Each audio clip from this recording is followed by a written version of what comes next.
എല്ലാവർക്കും സ്വാഗതം. ഇന്ന് നമ്മളൊരു ടൈം ട്രാവൽ നടത്താൻ പോവുകയാണ്.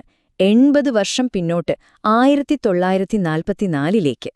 അവിടെ പരംപൂജ്യ ഗുരുദേവ് പണ്ഡിറ്റ് ശ്രീറാം ശർമ്മ ആചാര്യജി എഴുതിയ അഖണ്ഡജ്യോതിയുടെ താളുകൾ മറിക്കുമ്പോൾ കാലം എത്ര മാറിയിട്ടും ഇന്നും നമ്മുടെ ജീവിതത്തിന് വെളിച്ചം തരുന്ന ചില വലിയ കാര്യങ്ങൾ നമ്മൾ കണ്ടെത്താൻ പോവുകയാണ്. അപ്പോ നമ്മൾ നോക്കാൻ പോകുന്നത് അഖണ്ഡജ്യോതിയുടെ 1944 മാർച്ച് ലക്കത്തിന്റെ ഒരു സംഗ്രഹമാണ്. ശരിക്കും പറഞ്ഞാൽ ഇതൊരു വെറും പുസ്തകമായി കാണരുത്. ആഴത്തിലുള്ള പാഠങ്ങളുള്ള, നമുക്ക് ജീവിതത്തിൽ വഴികാട്ടുന്ന ഒന്നാണിത്. അപ്പൊ സ്വാഭാവികമായും ഒരു ചോദ്യം വരും, അല്ലേ? 80 വർഷം മുൻപുള്ള വാക്കുകൾ, അത് ഇന്നത്തെ ഈ തിരക്കുപിടിച്ച ജീവിതത്തിൽ എന്ത് പ്രസക്തിയാണുള്ളത്? അതിന് നമ്മളെ മാറ്റാൻ കഴിയുമോ? വാ, നമുക്കൊരുമിച്ചിതിനൊരുത്തരം കണ്ടെത്താം. ശരി, അപ്പൊ നമ്മുടെ ഈ യാത്ര തുടങ്ങാണ്. ഇതിന്റെ തുടക്കം നമ്മുടെ ഉള്ളിൽ നിന്നാണ്, നമ്മുടെ ചിന്തകളിൽ നിന്ന്, നമ്മുടെ ആത്മാവിൽ നിന്ന്. അവിടെ നിന്ന് തുടങ്ങി പതിയെ നമ്മൾ പുറംലോകത്തേക്ക് വരും, നമ്മുടെ പ്രവൃത്തികളിലേക്കും കടമകളിലേക്കും. ഏതൊരു മാറ്റവും, അത് എത്ര വലുതാണെങ്കിലും അതിന്റെ തുടക്കം എവിടെ നിന്നാണെന്നറിയോ? അത് നമ്മളിൽ നിന്ന് തന്നെയാണ്, നമ്മുടെ ഉള്ളിൽ നിന്ന്. അതുകൊണ്ടുതന്നെ ആദ്യത്തെ പടി ആത്മശുദ്ധീകരണമാണ്. അപ്പോ ഈ വിഷയത്തെക്കുറിച്ച് ആ പഴയ താളുകളിൽ എന്താണ് പറയുന്നതെന്ന് നമുക്കൊന്ന് നോക്കിയാലോ? ഇവിടെ വളരെ രസകരമായൊരു കാര്യമുണ്ട്. സംസർഗം, അഥവാ നമ്മൾ ആരുടെ കൂടെയാണ് സമയം ചെലവഴിക്കുന്നത് എന്നതിന് ഇവിടെ വളരെ പ്രാധാന്യം കൊടുക്കുന്നുണ്ട്. ശരിക്കും പറഞ്ഞാല് നമ്മുടെ സ്വഭാവം വളരുന്ന ഒരു മണ്ണായിട്ടാണ് അതിനെ ഉപമിച്ചിരിക്കുന്നത്. നമ്മൾ എപ്പോഴും കേൾക്കുന്നൊരു കാര്യമുണ്ടല്ലോ, നമ്മൾ ആരുടെ കൂടെയാണോ കൂടുതൽ സമയം ചെലവഴിക്കുന്നത് ആ 5 പേരുടെ ഒരു ശരാശരിയായിരിക്കും നമ്മളെന്ന്. ഏകദേശം അതേ ആശയം തന്നെയാണിതും. അപ്പോ ഈ സംഗതിക്ക് മഹിമ എന്ന ഭാഗത്ത് പറയുന്ന പ്രധാന ആശയം എന്താണെന്ന് വെച്ചാൽ, നമ്മുടെ ചുറ്റുപാടുകൾക്ക് നമ്മളെ സ്വാധീനിക്കാനുള്ള ഒരു ഭയങ്കര കഴിവുണ്ട്. നല്ല കൂട്ടുകെട്ടാണെങ്കിൽ നമ്മുടെ ചിന്തകളും പ്രവൃത്തികളും നല്ലതാവും. നേരെ മറിച്ച് മോശം കൂട്ടുകെട്ടാണെങ്കിലോ അത് നമ്മളെ സംശയങ്ങളിലേക്കും തെറ്റായ കാര്യങ്ങളിലേക്കും കൊണ്ടുപോകും. അത്രയ്ക്കും പവർഫുള്ളാണ് നമ്മൾ തിരഞ്ഞെടുക്കുന്ന സഹവാസം. ഇവിടെ വളരെ ശക്തമായൊരു വാചകമുണ്ട്.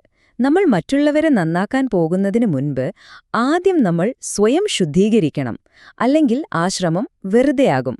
അതായത് ലോകത്തെ മാറ്റണമെങ്കിൽ ആ മാറ്റം ആദ്യം തുടങ്ങേണ്ടതെവിടെയാണ്?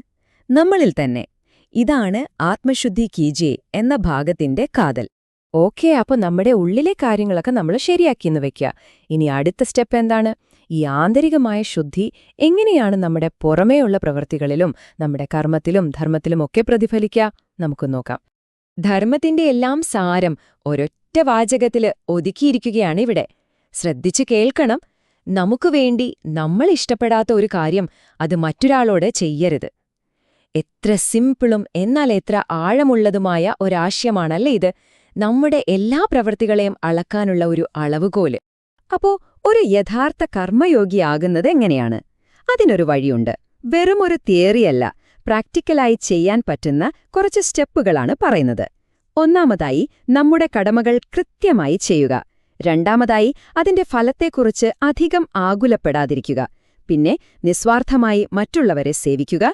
എപ്പോഴും ഒരു ശാന്തമായ മനസ്സ് നിലനിർത്തുക. ഇങ്ങനെ ഒരർത്ഥപൂർണമായ ജീവിതം നയിക്കാനുള്ള വഴികാട്ടിയാണിത്. ഈ ആശയത്തിന്റെ ഒരു ഭംഗി എന്തായെന്ന് വെച്ചാല്, ഇതെല്ലാം നമ്മളെക്കുറിച്ച് മാത്രമല്ല, നമ്മുടെ വളർച്ചയെക്കുറിച്ച് മാത്രമല്ല, മറ്റുള്ളവരെ സഹായിക്കുക എന്നതൊരു മനുഷ്യന്റെ അടിസ്ഥാനപരമായ കടമയാണെന്നാണ് പറയുന്നത്. അതായത് നമ്മൾ മാത്രം വളർന്നാൽ പോരാ, നമ്മുടെ കൂടെയുള്ളവരെയും കൈപിടിച്ചുയർത്തണം. അതാണ് യഥാർത്ഥ വളർച്ച. ഇനി നമ്മുടെ ഈ യാത്ര കുറച്ചുകൂടി വിശാലമായൊരു തലത്തിലേക്ക് പോവുകയാണ്. വ്യക്തിപരമായ വിശ്വാസങ്ങൾക്കും ആചാരങ്ങൾക്കുമൊക്കെ അപ്പുറം എല്ലാത്തിനെയും ഒന്നിപ്പിക്കുന്ന ഒരു വലിയ സത്യത്തിലേക്ക്. സർവധർമ്മ സമഭാവന എന്ന ആശയം ഇതാണ് പറയുന്നത്. മതങ്ങൾ പലതായിരിക്കാം, വഴികൾ വ്യത്യസ്തമായിരിക്കാം, പക്ഷെ എല്ലാ വഴികളും ചെന്നെത്തുന്നത് ഒരേ ഒരു സത്യത്തിലേക്കാണ്. ഒരുപാട് നദികൾ പലയിടങ്ങളിൽ നിന്നായി ഉത്ഭവിച്ച് അവസാനം ഒരേ കടലിൽ ചെന്നു ചേരുന്നത് പോലെ തന്നെ. ശരി, അപ്പോ ഇത്രയും നേരം നമ്മൾ ഒരുപാട് കാര്യങ്ങൾ സംസാരിച്ചു. ഈ 80 വർഷം പഴക്കമുള്ള ജ്ഞാനത്തിൽ നിന്ന് ഇന്നത്തെ നമ്മുടെ ജീവിതത്തിലേക്ക് കൊണ്ടുപോകാൻ പറ്റുന്ന പ്രധാനപ്പെട്ട കാര്യങ്ങൾ എന്തൊക്കെയാണ്? നമുക്ക് പെട്ടെന്നൊന്ന് നോക്കാം. ആദ്യം നമ്മുടെ ഉള്ളിലെ കാര്യങ്ങളെക്കുറിച്ച് സംസാരിക്കാം. ഏറ്റവും പ്രധാനപ്പെട്ട തത്വങ്ങളിവയാണ്.